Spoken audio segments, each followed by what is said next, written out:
వైపే చూడడం లేదో? ఇంకా కోపం పోయినట్లేదో?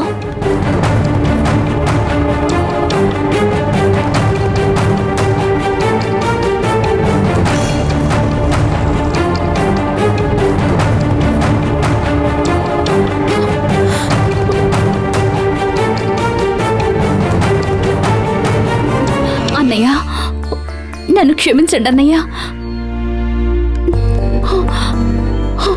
నేను క్షమించన్నయ్యా. నేను తెలియక తప్పు చేశాను. చెయ్యకూడని తప్పు చేసి ఇప్పుడు కాళ్ళ మీద పడుతున్నావు. నువ్వు చేసిన ఆ పనికి ఇంకెవరైనా అయ్యుంటే ఇంట్లోకి రానిచ్చేవాణ్ణే కాదు. నువ్వు తోడబుట్టిన దానివి.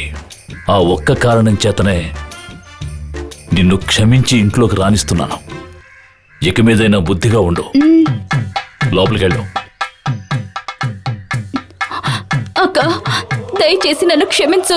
జరిగిందంతా పుట్టిన దగ్గర నుంచి ఈ రోజే నా కాళ్ళ మీద పడ్డా. జరిగిందంతా మర్చిపోయి ఇకనైనా బుద్ధిగా నడుచుకో. ఎప్పుడు తిన్నావో ఏమిటో, లోపలికెళ్ళి ఏమైనా తిను. అన్నయ్య, నేను నీతో సంబంధం కలుపుకోవాలని ఆ తప్పులన్నీ చేశాను. కానీ అవన్నీ మర్చిపోయి నువ్వు నన్ను ఆదరిస్తున్నా. నేను నా ఉద్దేశాన్ని మార్చుకున్నానన్నయ్య. ఇక నీ నీడలోనే ఉండిపోతాను. లోపలికి పోదమ్మా.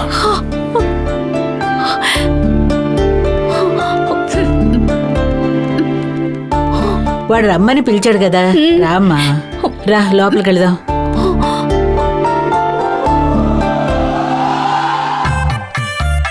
నేను వెళ్ళి తిన్నా. పోయి మెక్కు.